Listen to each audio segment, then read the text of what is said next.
Hola, bienvenidos. Nosotros les vamos a hacer una breve presentación sobre el transporte terrestre de mercancías. Somos parte de la Unidad Profesional Interdisciplinaria de Ciencias e Ingeniería, Ciencias Sociales y Administrativas. Nosotros, por parte de la Academia de Finanzas, comenzaremos esta exposición. Siguiente, por favor. Mi nombre es Abigail y comenzaré a mencionarles una parte de la gran historia internacional del transporte terrestre enfocado a las mercancías.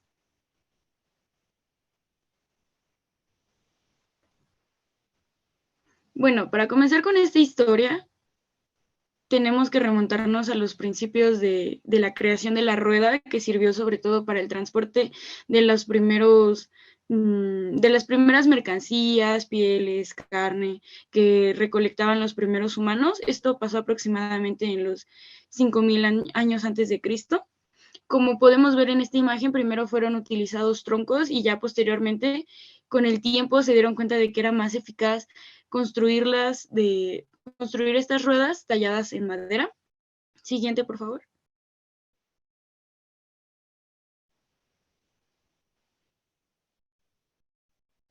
Con el paso de los años, aproximadamente en el año 4000 a.C., esta rueda fue usada para crear herramientas para el transporte más eficaces, como es el caso que se muestra en esta imagen. Estas ruedas ya fueron diseñadas de otro tipo de material y ya no solo era una implementada en vehículo, eran 4 las que fueron usadas principalmente para crear estos carros rudimentarios que servían de nuevo para el transporte de las mercancías de aquellos años. Siguiente, por favor.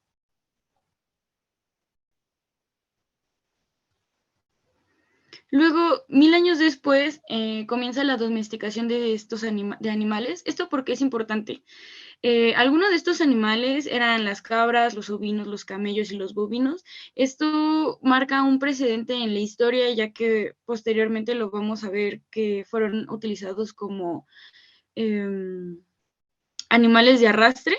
Esto facilitó mucho el traslado de las mercancías, ya que desde aquí el humano comenzó a utilizar los animales no solo para consumo humano, sino para el uso en los vehículos. Siguiente, por favor.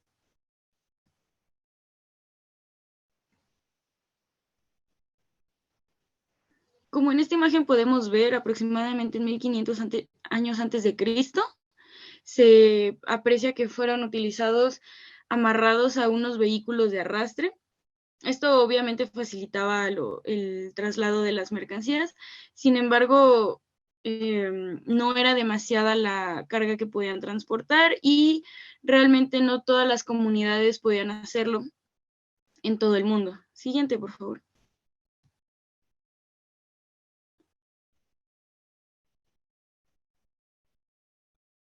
Después nos pasamos a los 3000, a los 312 años antes de Cristo, perdón, que es cuando empezaban las calzadas romanas. Como podemos observar en esta imagen, fueron utilizadas estas calles como el tránsito de los vehículos de aquel momento, sobre todo los de arrastre, como ya habíamos visto.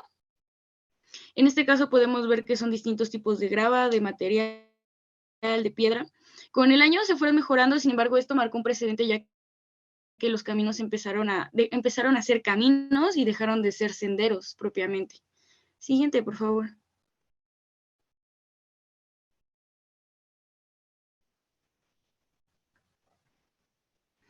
Luego, para el año 476, se comenzaron a añadir arena y grava a estos caminos. Básicamente nos podemos dar cuenta que con el paso del tiempo, las carreteras o las vías que se ocupaban para transitar en ellas, para el traslado de mercancías y peatones, fueron siendo modificadas y añadiendo nuevos materiales, pero realmente estos eran más que nada como a instinto o a pensamiento, no lo sustentaba nada teórico de por medio. Siguiente, por favor.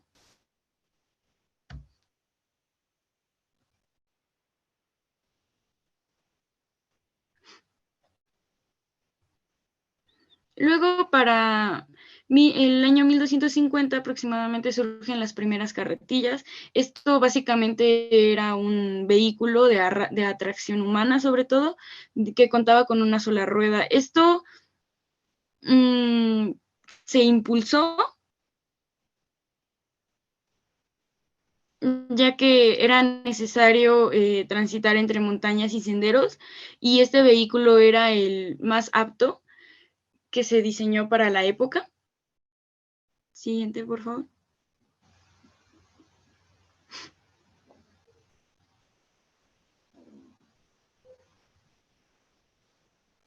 Luego, con el paso de los años, estos mismos vehículos fueron modificados y empleados en otros ámbitos. Como podemos ver, se tomó como la base ideal. Es, al final de cuentas, digamos, una caja de ciertos materiales que fueron arrastrados por una locomotora. En este caso fueron utilizados como vagonetas en rieles con minas para aprovechar esta actividad sobre. Sí, esta actividad. Siguiente, por favor.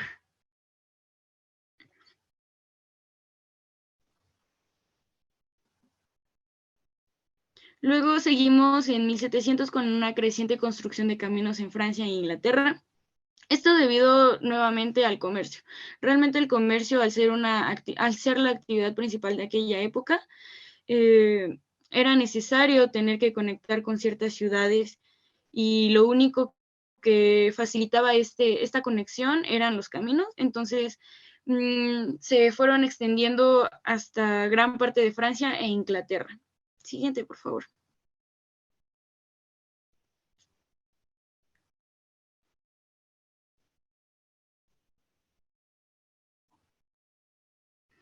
Luego, finalmente, en 1747 se crea la Escuela de Puentes y Caminos en Francia. Esta es considerada, pues, la primera escuela de ingeniería civil, es la escuela más antigua, y de hecho incluso sigue todavía en funcionamiento.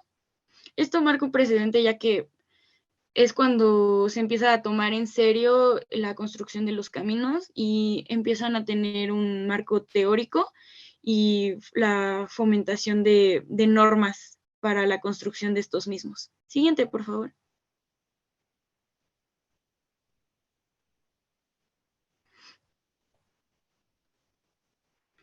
Luego, para los años de 1769, se comienza a generar el primer vehículo de carretera autopropulsado. Esto principalmente fue destinado para personas. Todavía aquí no se tenía la idea de plasmarlo para mercancías. Principalmente fueron para personas en un inicio, y este en particular fue un vehículo que pudo desplazarse unos 4 kilómetros por hora, pero como no era un diseño eficiente, el vehículo en sí no era propicio para poder comercializarlo. Simplemente se quedó en la inauguración de este invento. Sin embargo, marcó un gran precedente para los siguientes vehículos de autopropulsión. Siguiente, por favor.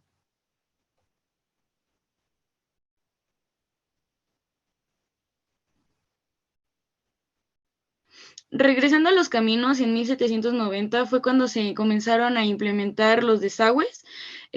Para la época era muy complicado la época de lluvias, debido a que, pues, los vehículos usados no contaban con grandes protecciones. Entonces, realmente el traslado de las mercancías era demasiado mm, inseguro, y incluso para los peatones. No podíamos garantizar la seguridad y que las personas o mercancías, sobre todo, llegaran en buen estado.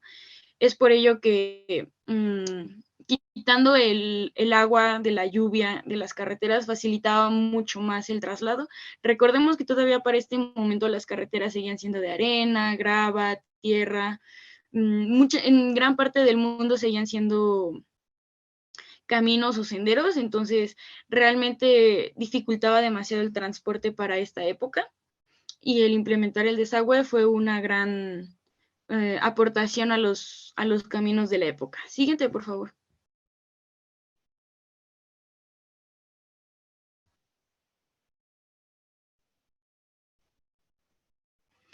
Como seguía el auge de mantener a los vehículos autopropulsados, surgió el que ahora conocemos como el motor de combustión interna. Obviamente esta es una versión muchísimo más antigua, es el primer modelo de este tipo de motores.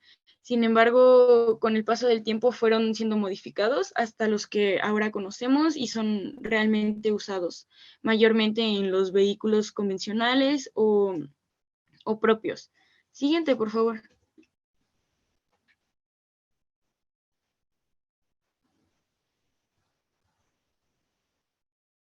Luego, para 1815, comenzó la estandarización, de los caminos ingleses. Aquí hacían uso de superficies como grava o pedernal y siempre era formando un arco en el camino. Siguiente, por favor.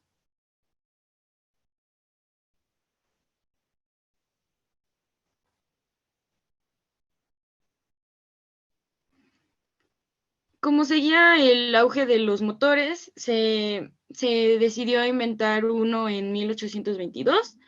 Realmente este fue un motor que pudo demostrar que por medios electromagnéticos era capaz de convertir la energía eléctrica en la energía mecánica.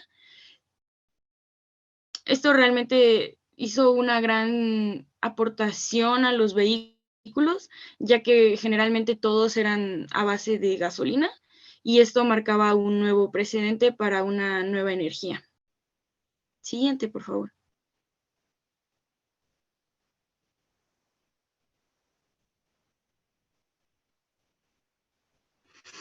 Luego, finalmente, el vehículo de combustión interna fue lanzado en 1866. Como podemos ver, este vehículo era diseñado especialmente para pasajeros y no contaba con gran protección y realmente era para capacidad de personas muy reducidas.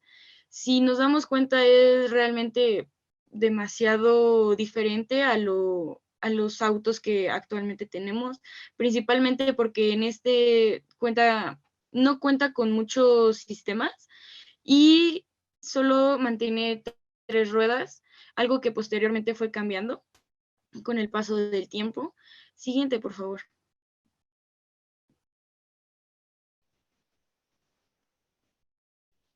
Finalmente, para 1870 se pudieron asfaltar las carreteras. De hecho, el primer pavimento asfáltico fue en Estados Unidos, en Nueva Jersey.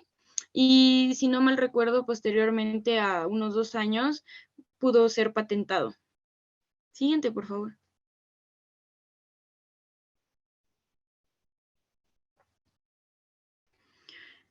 Nuevamente con los motores, aproximadamente en el año de 1983, 1893, perdón, llega nuestro primer motor diésel. Aquí el ingeniero alemán Rudolf Diesel inventó el motor y nuevamente marcó un precedente, ya que no fue, si bien el motor definitivo, fue un avance en la tecnología de aquellos años, brindando una nueva tecnología, una nueva aportación para que no fueran todos los vehículos iguales, sino intentó mejorar los vehículos, sobre todo para camiones y vehículos similares. Siguiente, por favor.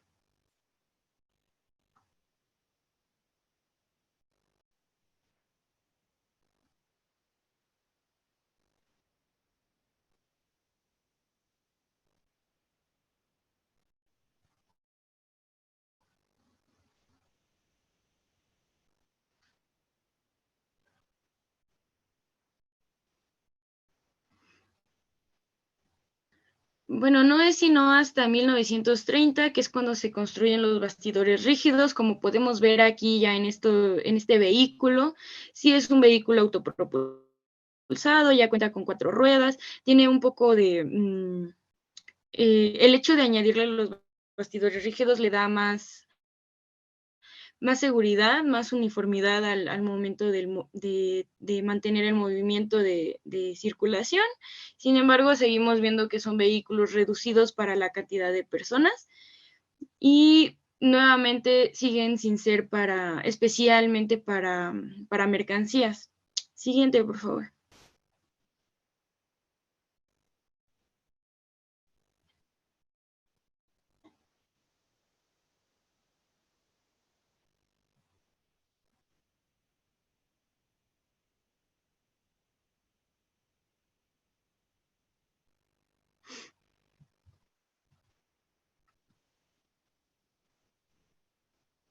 Gracias.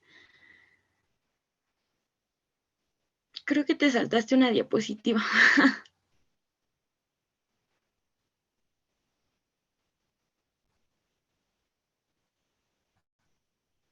Gracias. En 1923 se crea el primer vehículo de carga. Este contaba con un motor diésel. Como podemos ver, aquí ya manejamos un vehículo más grande, más similar a lo que hoy conocemos. Ya cuenta con una cabina. Ya, si nos damos cuenta, la caja de atrás es abierta, lo que facilitaba el traslado de demasiadas mercancías, sobre todo general. Y aquí podemos ver que es un vehículo de aproximadamente 5 toneladas y con una potencia de 1000 revoluciones por minuto. Siguiente, por favor.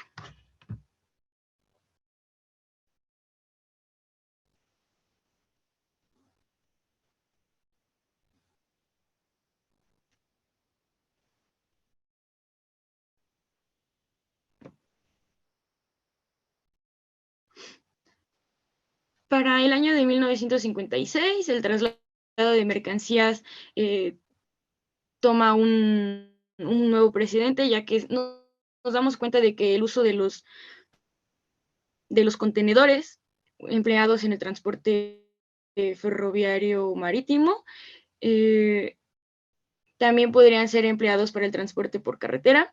Esto ayudaría y facilitaría demasiado el traslado, ya que no sería necesario otra vez la carga y descarga de la mercancía, simplemente se movería la caja de un modo a otro. Entonces, esto definitivamente ayudó demasiado a reducir costos y tiempo en el traslado. Siguiente, por favor.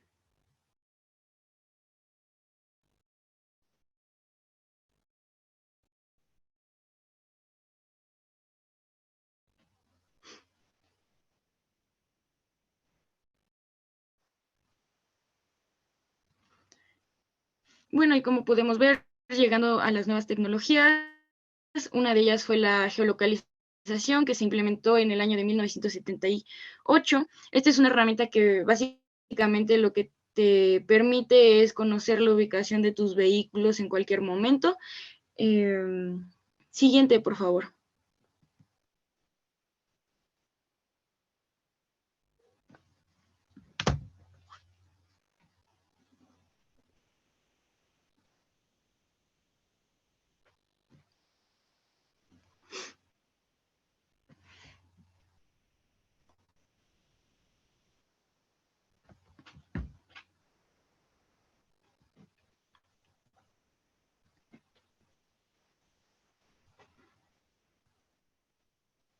Bueno, con el paso de los años se fueron modificando ciertos materiales para el uso de las carreteras.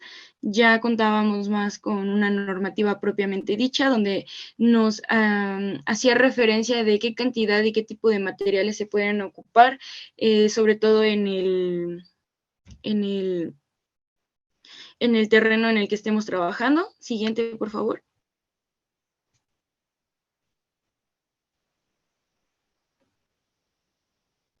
Continuando en el año 2010, empiezan a implementar cámaras 360 para vehículos de carga. Recordemos que los vehículos de carga son vehículos pesados de grandes dimensiones, los cuales en el momento de su manipulación, los operadores tienen varios puntos ciegos y el añadir las cámaras les ayuda a reducir y mantener a reducir los riesgos y mantener una mayor visibilidad en el camino en todo momento. Siguiente, por favor.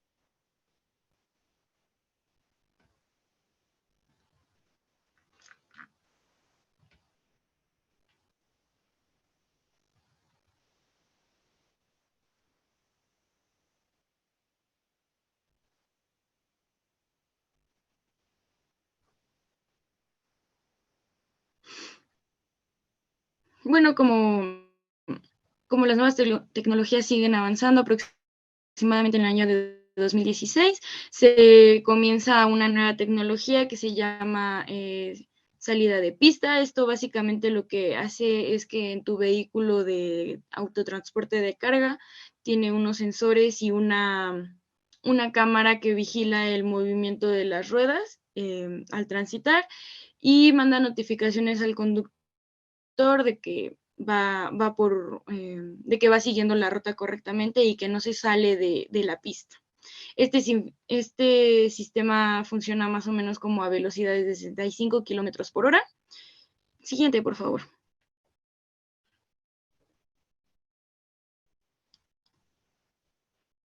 Otra, otra tecnología sumada a este tipo de vehículos es que en el año de 2016 se abarca el diagnóstico remoto. Esto quiere decir que tú a distancia vas a poder saber la situación de operación de tu vehículo, tanto como la ubicación como si los sistemas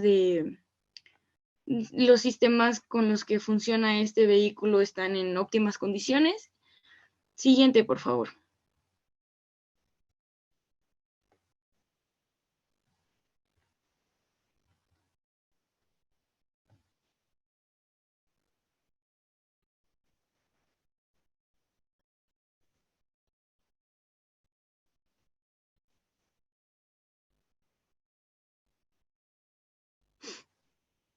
Bueno, seguimos con otra tecnología para apoyar a los operadores de los vehículos. En esta ocasión es el freno de emergencia avanzado. Este salió en 2018 en los vehículos pesados de carga.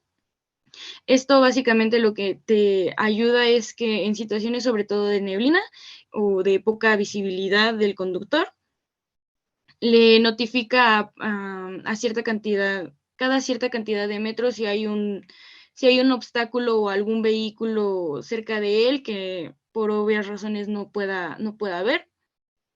Y esto actúa como un freno. Manda señales y si después de cierto tiempo no son atendidas, el vehículo tiene la posibilidad de mantener el freno. Siguiente, por favor.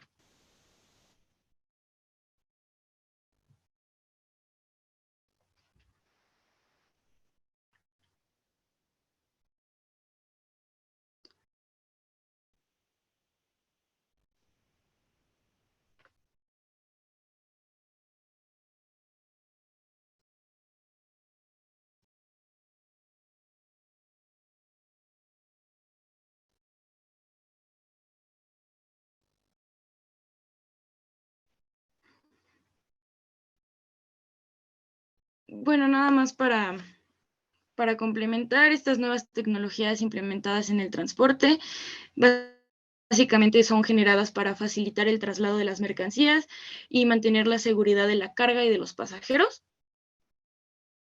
Y bueno, por mi parte sería todo. Pasamos con mi compañero Uriel, que les va a mencionar sobre la historia internacional del transporte terrestre.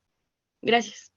Muchas gracias, Avi. Mi nombre es Uriel Muciño Priego y yo les voy a hablar acerca de la historia nacional del transporte terrestre de mercancías.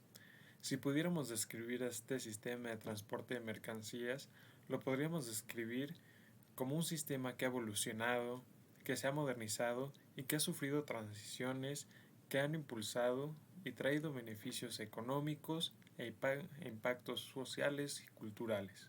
Es una historia muy interesante que empieza en el siglo XVI con las rutas camineras.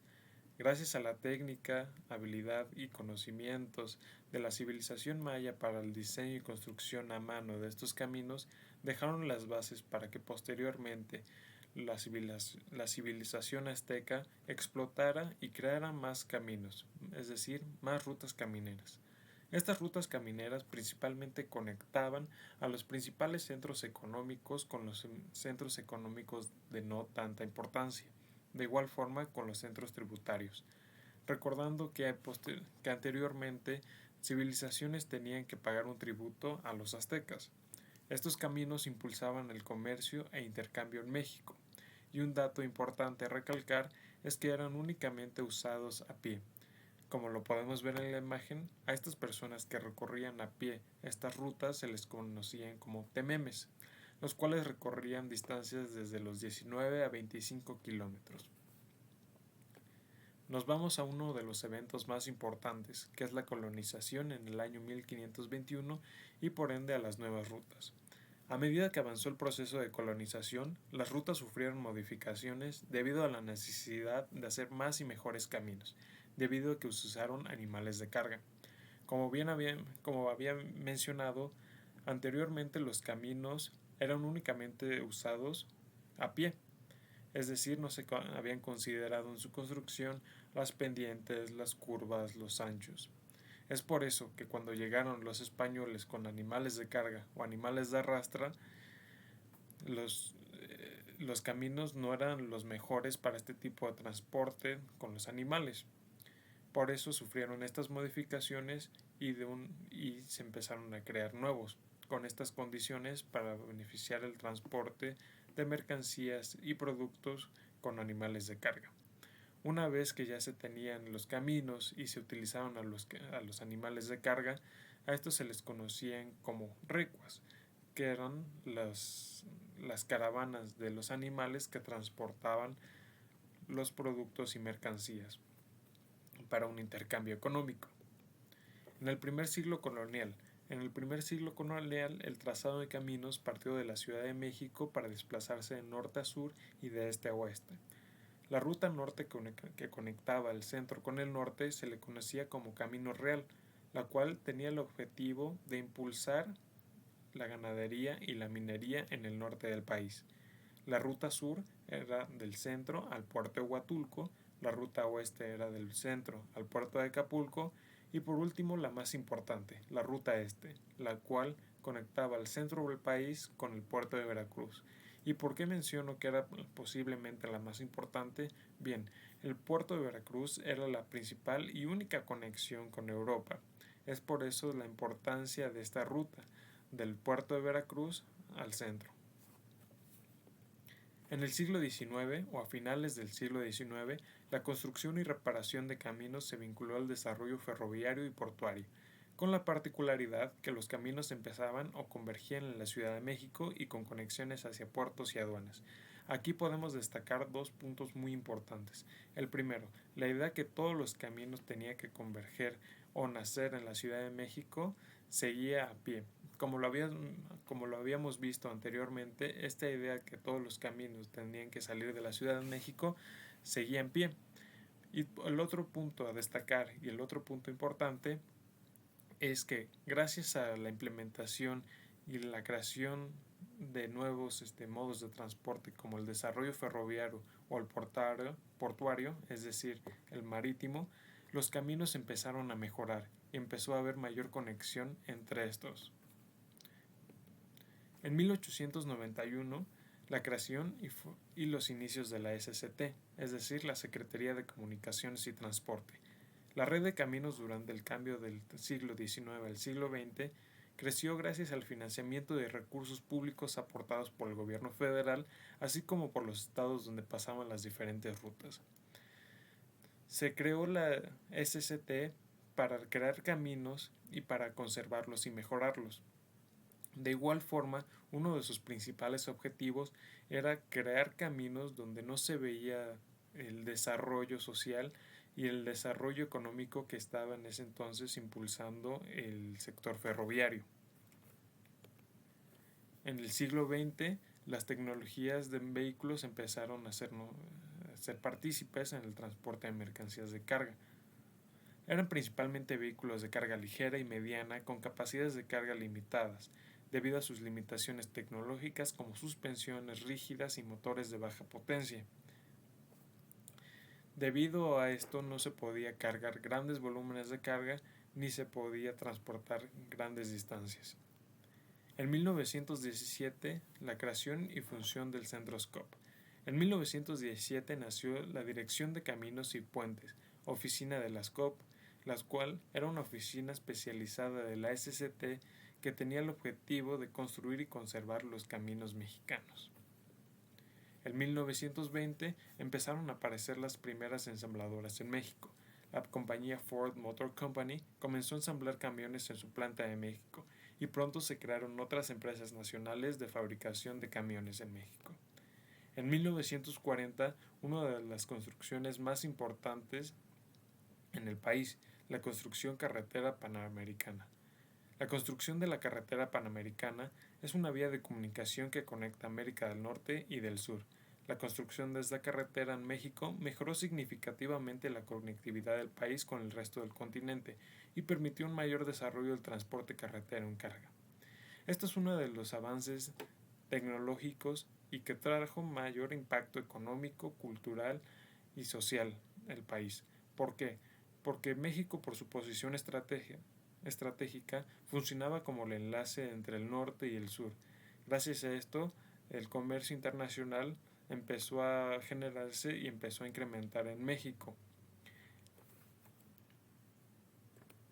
En 1950 a 1960 se introdujeron camiones más grandes y potentes, con capacidad para transportar cargas más pesadas y recorrer mayores distancias.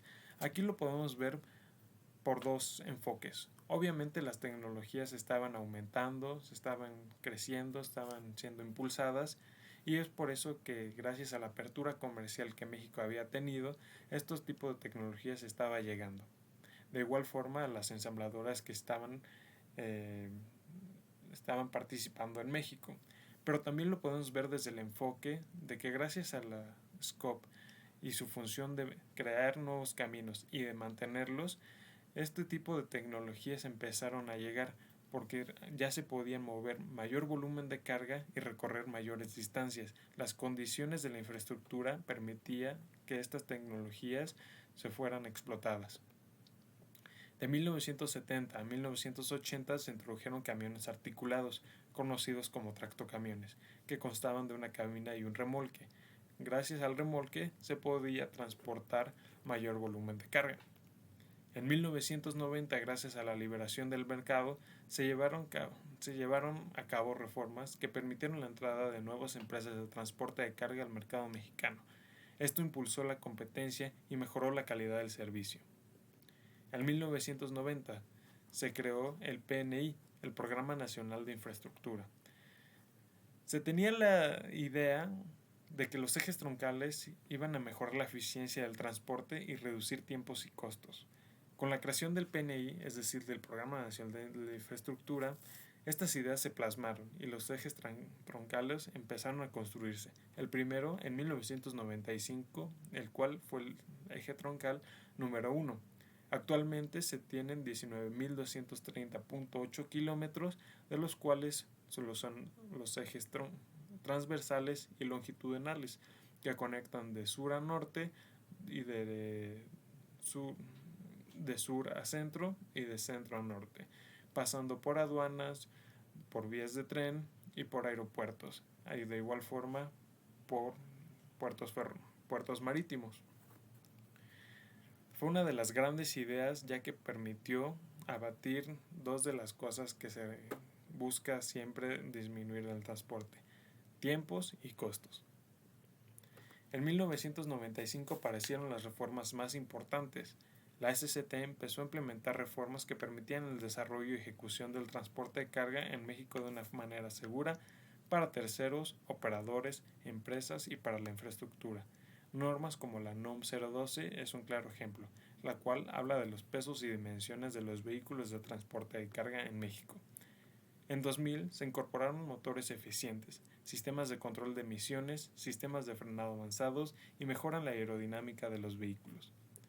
Y del 2001 al 2023 se están usando las tecnologías eléctricas que promueven un transporte eficaz y amigable con el medio ambiente, además de sistemas de gestión de flotas, los cuales, por ejemplo, el TMS, que es el Transport Management System, permite recapitular información del transporte, es decir, la velocidad promedio, los índices de carga, los volúmenes de carga transportados, los hábitos del conductor, los combustibles y los kilómetros totales.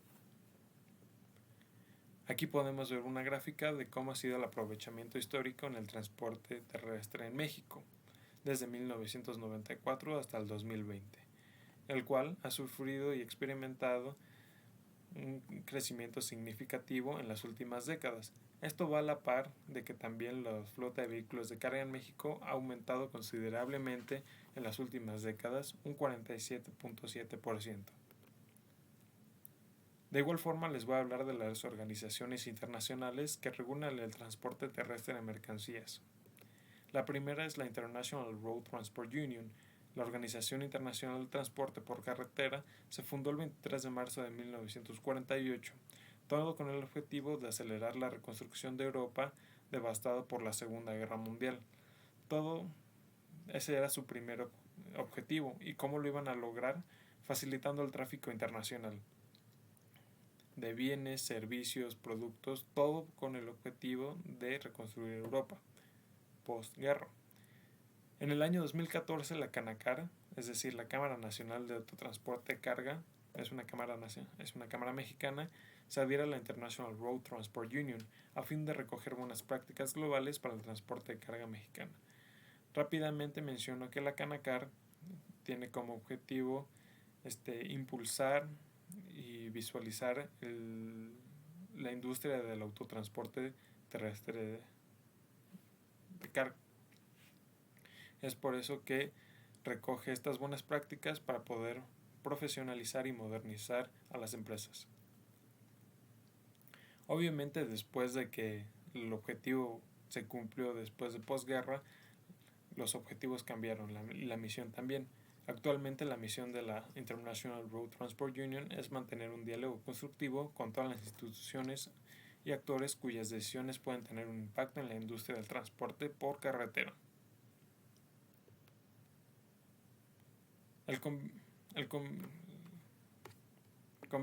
Convención Internacional sobre el Transporte de Mercancías por Carretera. Este es un tratado internacional que regula el transporte de mercancías por carretera entre los países que han firmado la convención. México es uno de ellos. Los países fundadores de este convenio fueron Alemania, Francia, Suecia, Suiza, Países Bajos, Finlandia, Austria. ¿Y el CMR qué establece? Bueno, establece las obligaciones y responsabilidades de las partes involucradas en un servicio de transporte de carga, es decir, a los transportistas, operadores, cargadores, destinatarios, clientes, vendedores. Fue adoptado el 19 de mayo de 1956 y entró en vigor en junio de 1961. 4 años después, México se unió a la Convención Internacional sobre el Transporte de Mercancías en 1995 se unió, con el objetivo de facilitar y regular el transporte de mercancías por carretera entre México y otros países que también son miembros de la CMR. Su misión es establecer un marco legal y normativo para facilitar el transporte de mercancías por carretera. La Organización Mundial de las Aduanas es una organización intergubernamental que se enfoca en la promoción del comercio internacional, incluyendo el transporte de carga, para que el transporte internacional sea de una manera segura. De igual forma, se dedica a la facilitación del comercio internacional y la seguridad aduanera. Esta es una de las organizaciones más importantes, ya que los principales transportes internos se hace de manera vía autotransporte. Es por eso su importancia. De mi parte sería todo y los dejo con mi compañera Guadalupe. Muchas gracias por su atención. Hola, buen día. Mi nombre es Guadalupe González y yo les voy a hablar sobre las organizaciones nacionales que regulan el transporte terrestre de mercancías. Sabemos que estas organizaciones tienen un papel fundamental en el establecimiento de normas, regulaciones y políticas que garantizan la seguridad, la eficiencia y equidad en el sector del autotransporte de cargas. Como primera organización tenemos al Instituto Mexicano del Transporte, mejor conocido como IMT, el cual fue creado en el año 1988, establecido en Querétaro, México, como un organismo público descentralizado. La misión del Instituto Mexicano del Transporte es contribuir al desarrollo sustentable del sector del transporte de México. Esto a través de la generación y aplicación de conocimientos científicos y tecnológicos. Tenemos como segunda instancia la Secretaría de Energía, conocida mejor como CENER en México, la cual fue creada en el año 1994. Esta secretaría tiene como misión general formular y ejecutar políticas energéticas integrales y sustentables en el país. En el ámbito del transporte carretero de mercancías, la CENER tiene varias responsabilidades y objetivos, como por ejemplo, regular y supervisar el transporte de mercancías peligrosas, fomentar la eficiencia energética en el transporte de mercancías, así como impulsar la diversificación de fuentes de energía en el transporte. Tenemos también la Secretaría de Infraestructura de Comunicaciones y Transportes, la cual fue fundada en el año 1981.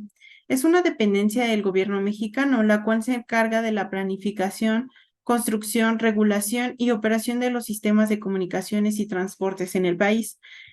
Su misión es promover el desarrollo eficiente, seguro y sustentable de las comunicaciones. La Secretaría tiene la responsabilidad de formular y ejecutar las políticas, programas y proyectos relacionados con las áreas de comunicaciones, infraestructura, de transporte, telecomunicaciones y tecnologías de la información. También contamos con la Asociación Nacional de Transporte Privado en México, ANTP, la cual fue fundada en 1959. Esta organización representa y promueve los intereses del sector del transporte privado en México, incluyendo empresas de autotransporte de carga, pasajeros y servicios. Su objetivo principal es fomentar el desarrollo y la modernización del transporte privado en el país. Su misión principal se enfoca en representar y defender los intereses comunes de los usuarios de transporte de carga y empresas con flota propia. Como última instancia tenemos a CONATRAN, la Confederación Nacional de Transportistas Mexicanos, la cual fue fundada en el año 1964 en la Ciudad de México. Es una organización en México que representa y defiende los intereses de los transportistas de carga y pasajeros del país. La CONATRAN trabaja en la promoción de la profesionalización del sector de transporte, así como la mejora de las condiciones laborales y de seguridad vial. Su principal misión es representar, proteger y promover los intereses de los transportistas mexicanos, buscando mejorar las condiciones laborales, la seguridad vial y el desarrollo del sector del transporte en México. Como siguiente tema, les vamos a hablar sobre el diagrama de flujo de la logística de entrega. Principalmente sabemos que es una herramienta visual que nos representa de una manera secuencial los pasos y procesos involucrados en la entrega de productos o servicios. A este tipo de diagrama es especialmente útil en el campo de la logística y el transporte, ya que nos permite identificar de forma clara y ordenada las diferentes etapas del proceso de entrega, los responsables de cada tarea y las interacciones entre ellos. Como punto principal o de partida tenemos el abastecimiento-suministro, la cual es la etapa que se concentra en el cómo, dónde y cuándo se consiguen y suministran las materias primas. Esta etapa está relacionada con la función de compra, adquisición o abastecimiento de materias, insumos y soluciones complejas para el desarrollo de las actividades de fabricación y producción. Como segunda etapa tenemos la fabricación, que es la fase del proceso logístico que planifica, implementa y controla la transformación de las materias primas que vimos anteriormente en productos terminados. Esto aporta valor agregado por producción y suministro de bienes y servicios. Esto quiere decir que crea productos y servicios al mismo tiempo que crea valor. Como siguiente punto tenemos al producto, que es un bien tangible que puede ser fabricado, creado o generado por una empresa o entidad con el propósito de satisfacer una necesidad o deseo de consumidores. Aquí vamos a considerar varios aspectos como su diseño, características, calidad, embalaje, marca y precio. Tenemos el pallet, que es el acomodo mediante el cual se refiere a la forma en que se organizan y apilan los productos en un pallet o plataforma de carga. Esto con el fin de optimizar el espacio, facilitar el manejo, garantizar la seguridad durante el transporte y su almacenamiento. Tenemos el embalaje, que es cuando la mercancía se embala de manera segura y adecuada para su transporte, ya sea nacional o internacional. El etiquetado, aquí vamos a colocar etiquetas con información relevante como el origen, destino, número de seguimiento, entre otros.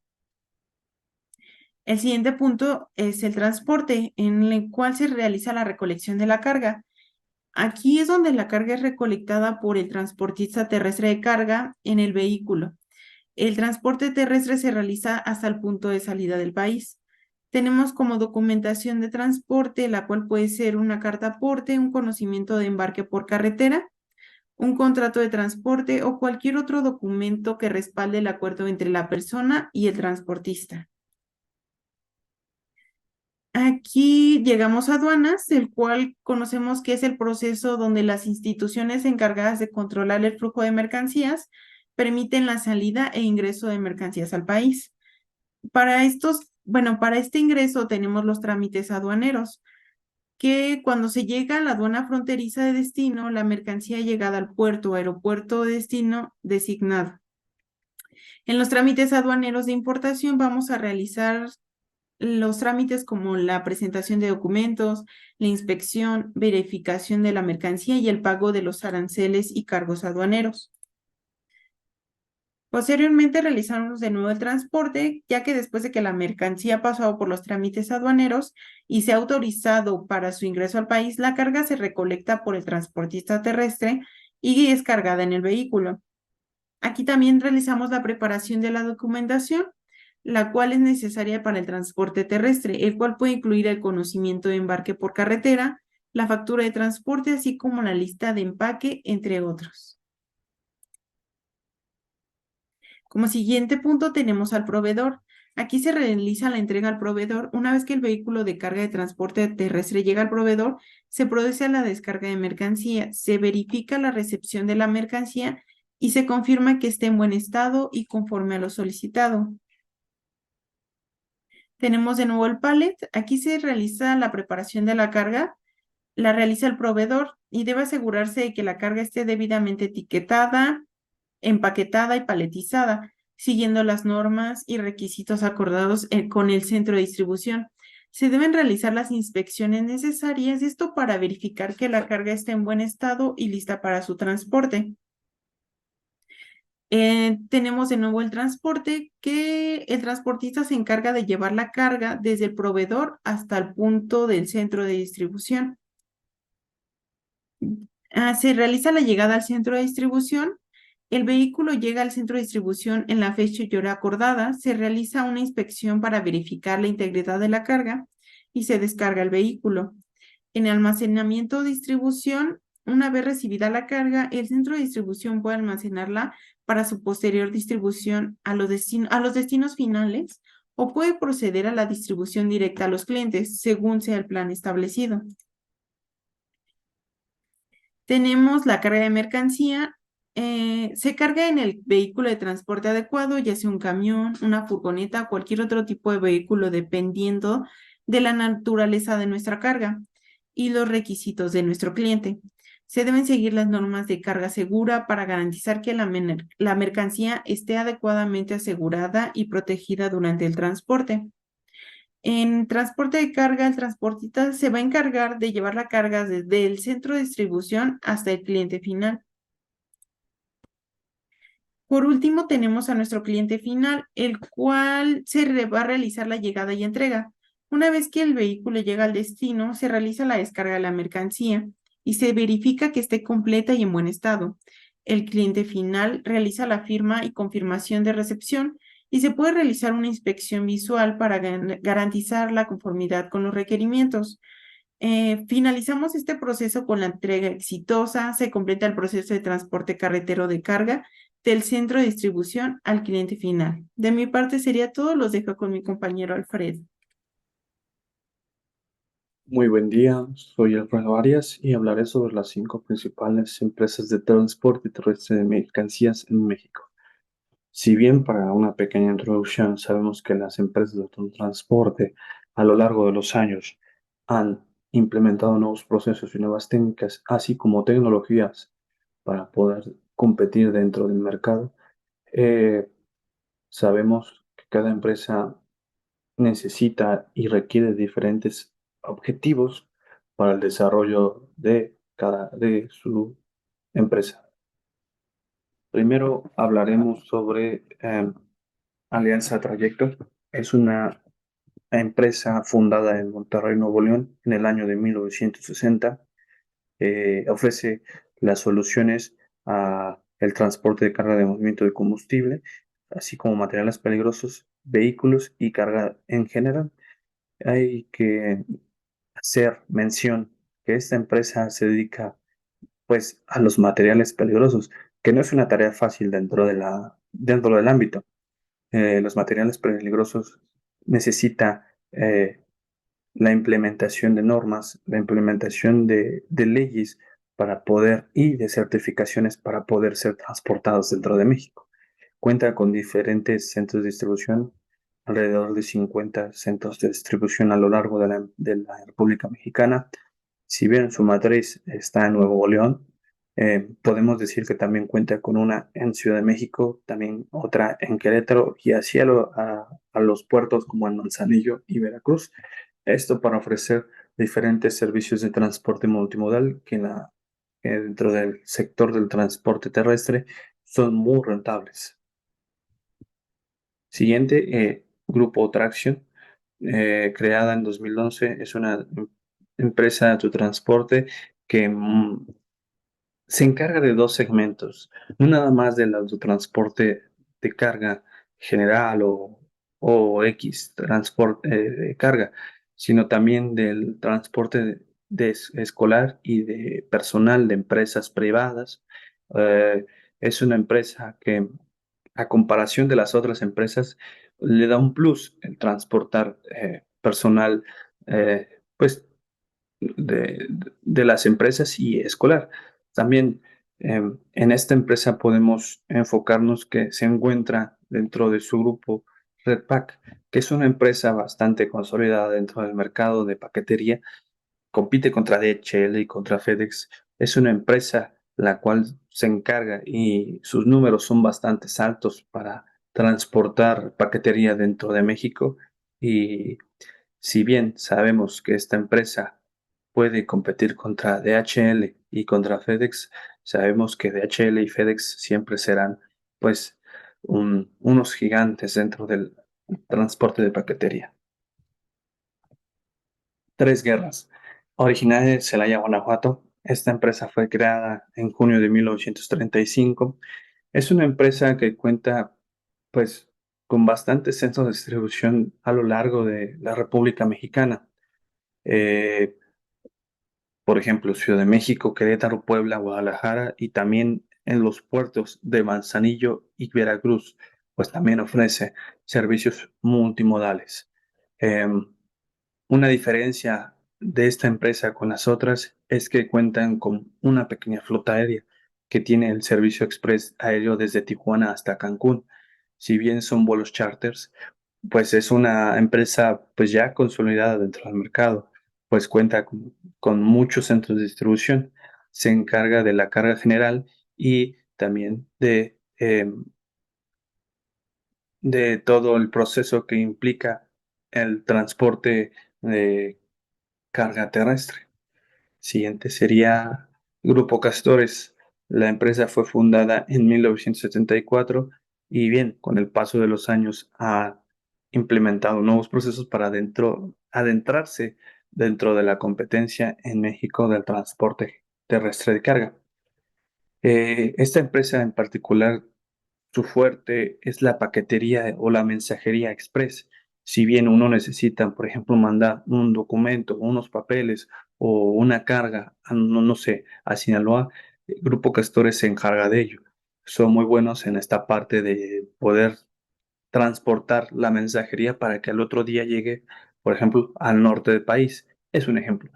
Em, em, También, pues, se encarga de carga en general y podemos decir que también tiene una certificación en materiales peligrosos.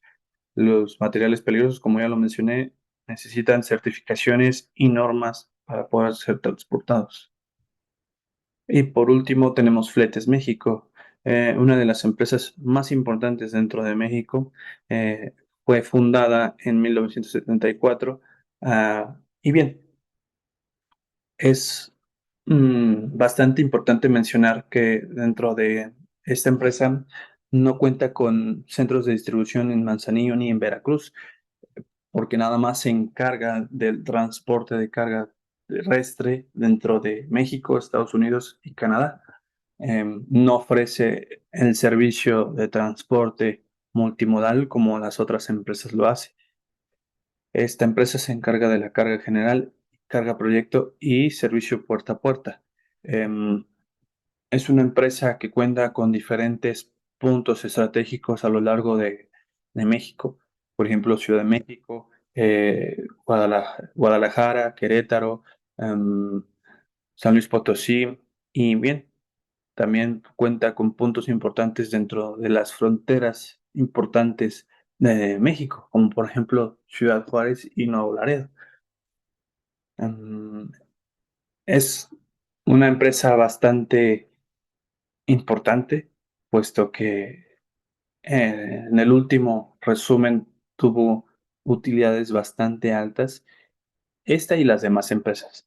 Y bueno, los dejo con mi compañera Continuando con el Isabel. activo fijo, sabemos que una empresa es muy importante gestionar este tipo de activos, lo cual debemos de tener un cierto proceso para la cadena de suministro.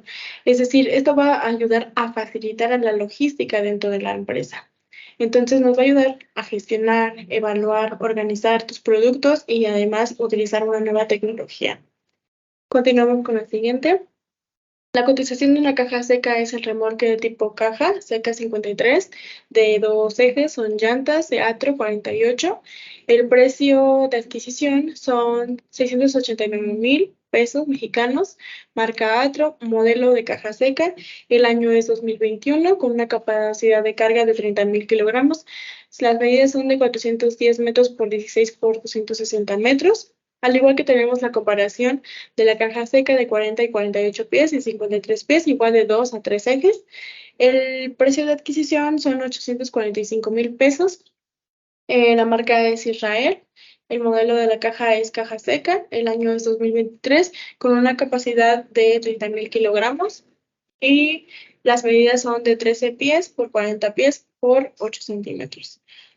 También tenemos una cotización de un montacargas para el acomodamiento de la mercancía, al igual que el precio de adquisición son 423,118.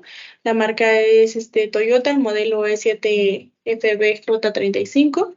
El año es 2014, la marca del motor es Toyota. Tipo de combustible eléctrico, la capacidad de carga son 3,500 kilogramos y la transmisión es automática y la elevación son 470 centímetros de altura. Aquí tenemos otra cotización de un montacargas Looking Gas, que el precio de adquisición son 580,905.2 pesos mexicanos. Al igual que este montacargas, utiliza una combustión interna, funciona con gasolina. La capacidad de carga son 3,5 toneladas, el tipo de mástil es triple. El motor japonés contiene una Nissan K25, al igual que incluye un desplazador lateral con marcha atrás y atrás eléctrica. El año es 2023, ahí derivado también de su precio. Aquí tenemos una cotización de una plataforma tijera usada eléctrica, que es un precio de adquisición de 19,950 dólares, al igual que pasamos a pesos mexicanos son 350,716.51. La altura máxima de es 7,62 metros, su capacidad son 750 libras. El combustible es eléctrico con llantas Caution Nissan. El modelo SM2546 y la marca es RTE. También tenemos una cotización también de una plataforma tijera de nueva, que es el precio de adquisición, es de 27,981 dólares, pesos mexicanos, al igual que la marca es Watrod, modelo Optimum 8, el año es 2017 con una capacidad de carga de 230 kilogramos, el tipo de lavador es tijera, horas de uso los podemos usar las 52 horas y una altura de trabajo que te da máximo son 7,77 metros. Aquí también tenemos un patín eléctrico que son 4.500 libras de capacidad. El precio de adquisición lo estamos cotizando en 104.897.91 pesos mexicanos. La altura máxima es 0.21, al igual que el año son en 2011. Marca RTE, el combustible es eléctrico, las llantas rodillo y el modelo es W40Z. Aquí tenemos otro patín hidráulico industrial que el precio de adquisición son de 14.822. Tiene una marca Olinae, modelo H5387, una capacidad de peso de 2.495 kilogramos. La capacidad de ruedas son 4. El producto es giratorio y con manija. La cotización de tarimas, Nali Plastic, en la marca, le estamos en un precio de adquisición de 1.499 con 99 centavos. El tamaño es de 120 centímetros por 100 centímetros por 15 centímetros y la capacidad de estas son 1.000 libras con una entrada para 2 horquillas de 2 lados. Aquí tenemos otra cotización de tarimas marca Lunar. El modelo es 3445. El precio de adquisición son 836 pesos por cada 3 piezas. El tamaño son 36 por 36. La capacidad son de 3.500 libras y las entradas para horquillas son de 2 lados igualmente. También tenemos la cotización de unidad básica de racks para tarimas de 2 repisas, que son de 68, un modelo 6806. El precio de adquisición son de 21.120.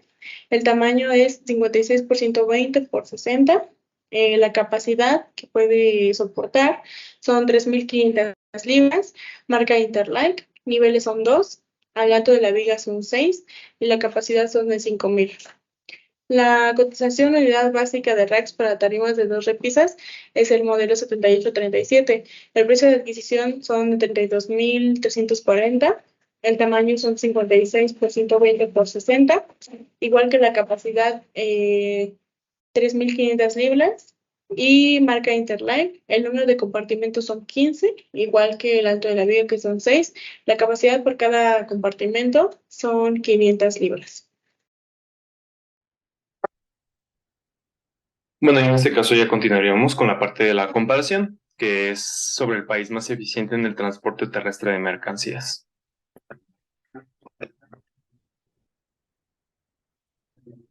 Bueno, en este caso vamos a empezar con la red carretera en Alemania y cómo ha sido el transporte de carga del mismo país. En este caso, las autobahns, que ahí se le conoce, y nosotros en México lo conocemos como las autopistas. Alemania cuenta con una extensa red de autopistas conocida como la Autobahn. Estas autopistas están diseñadas para permitir las velocidades más altas y generalmente tienen múltiples carriles. De hecho, aquí podemos ver representado cómo está estructurada esta red y cuáles serían las de mayor velocidad que se generan en este país. En este caso también tenemos otro mapa más ejemplificado de donde también tenemos los estados o las partes de proveniencia de este país y cómo se separan. Ahora bien, los vehículos conectados. Se está desarrollando vehículos comerciales conectados con la tecnología IoT, que es Internet de las Cosas, en Alemania. Estos vehículos están equipados con sensores y dispositivos, estos simplemente para tener mayor vigilancia en estos dispositivos, ya sea por vigilancia red satelital, etc. Los vehículos conectados también recopilan datos en tiempo real sobre el rendimiento, el consumo de combustible, el desgaste de las piezas, entre otros. Esta información se utiliza para optimizar el mantenimiento y reducir costos y mejorar la eficiencia operativa, ya que como bien sabemos, en el sector del transporte de carga, nuestro mayor costo vendría siendo los operarios, que en ocasiones hacen ciertas cosas para hacer que los costos se vean más reducidos para ellos y tengan mayores ganancias, mientras que para la empresa le generarían más gastos. Ahora bien, pasamos a la comparativa entre México y Alemania, y cómo se mide la eficiencia. Bueno, en este caso la comparativa vemos desde la infraestructura vial. En este caso Alemania cuenta con una infraestructura vial altamente desarrollada con una extensa red de carreteras de alta calidad y bien mantenidas. De hecho, por el otro lado, México tiene una infraestructura vial más heterogénea, con diferencias significativas entre las carreteras principales y las secundarias, y en algunos casos falta de mantenimiento, esto debido a las faltas de inversión en las carreteras del país de México. Ahora, pasando al tema de logística y distribución, Alemania se ha conocido muy bien por un excelente sistema de logística y de distribución. A día de hoy sigue siendo uno de los mejores sistemas aplicados hoy día en el mundo, así como también cuenta con terminales de carga bien conectadas, de gestión de inventarios y un enfoque en la puntualidad y en la precisión. Mientras tanto, en México, si bien ha habido una constante mejora en la infraestructura logística, todavía enfrentamos muchísimos desafíos en cuanto a la eficiencia y la eficacia, así como también la coordinación en la cadena de suministros. En el caso de la tecnología y digitalización, Alemania se encuentra a la vanguardia en la adopción de tecnologías avanzadas en el transporte de carga. Esto incluye los sistemas de gestión de flotas, el seguimiento y monitoreo en tiempo real, así como también las soluciones de logística y digital. México ha avanzado en la digitalización de la industria del transporte, pero aún hay espacio para un mayor desarrollo y adopción de las tecnologías. Con el cumplimiento normativo y de seguridad, Alemania llega a cumplir muchos estándares de seguridad vial y un estricto cumplimiento normativo en el autotransporte de carga. Principalmente tiene más un enfoque en la capacitación de los conductores y en la implementación de regularizaciones para garantizar la seguridad en las carreteras.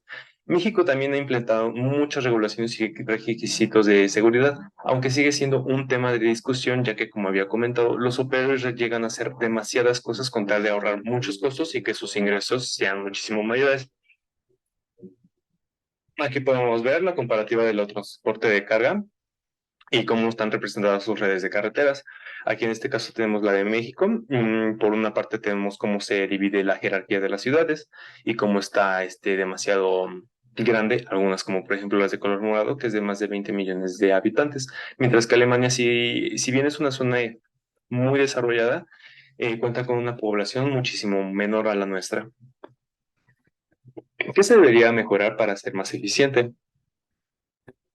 Bueno, en este caso vendríamos a tocar el tema de la inversión de la infraestructura, pues México puede llegar a aumentar la inversión de la infraestructura vial y así incluyendo las construcciones y mantenimiento de estas carreteras de alta calidad, implementando también la conectividad entre las diferentes regiones del país y facilitar el acceso a la distribución de los centros, así como también de las zonas industriales. México también, como lo hemos visto, debería aplicar mejores tecnologías para la eficiencia en el autotransporte de carga. Esto para evitar que nuestros operarios generen mayores gastos a nuestra empresa y que nosotros tenemos mejor motorización de nuestros dispositivos o más bien de nuestros sistemas. En cuanto a la capacitación y profesionalización, nosotros estamos decayendo mucho y es por eso que nosotros requerimos de invertir más en la capacitación y la formación de los conductores, esto para que las vialidades mejoren la calidad de los conductores y se puedan reducir los costos de los accidentes de tránsito, así como también problemas de tránsito. Tocamos otro tema que vendría siendo la mejora de la seguridad. En este caso se deben fortalecer las medidas de la seguridad en el transporte de carga, así como también promover campañas de concientización sobre seguridad vial para implementarlas con los usuarios de las carreteras.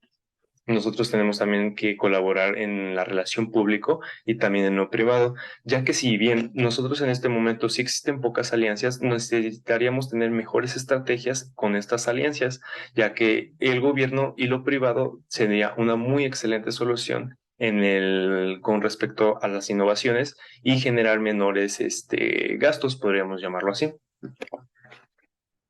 Hablando de la promoción de la sustentabilidad, México no ha sido muy eficiente en este tema. Es por ello que deberíamos tocar más este tema con respecto a la energía limpia, la electrificación de la flota, que sean prácticas mayormente sostenibles y que nosotros tengamos más eficiencia en cuanto al consumo del combustible. Y bueno, en conclusión, en este apartado podemos ver que tanto Alemania y México llegan a tener demasiadas diferencias. Esto también puede ser con respecto a la población, ya que una es muchísimo mayor y también una es menor. Pero también podemos llegar a tocar temas con respecto también a la educación, ya que estos países diferencian mucho en este ámbito y es por ello que México tiene una mayor diferencia, por ejemplo, en corrupción, en sus empleados, en la falta de inversiones, en la falta de infraestructura. No se le ha dado un enfoque como lo ha dado Alemania, que bien sabemos que es conocido también por eso sus empresas, que tienen un excelente sistema en la parte de las flotas y cadena de suministros, así como también sus empleados llegan a tener unos diseños de desempeño de los KPIs muchísimo mejores. En este caso, podemos ver que ambos países, como le había comentado, sí cambian demasiado, pero más sin embargo, nosotros sí podemos aplicar estos sistemas hoy en día aquí en México. Lo que faltaría sería una mayor inversión y así como también generar un poco de conciencia sobre este tema, ya que en este caso nuestras empresas mexicanas generarían muchísimas mayores ganancias y nuestro sector sería muchísimo más impulsado. Y las empresas extranjeras, si bien sí son un bien necesario, también es mejor que las empresas mexicanas tengan mejores prospectos a futuro. Y bueno, en conclusión podemos llegar a eso y bueno, muchísimas gracias y que les haya agradado el tema.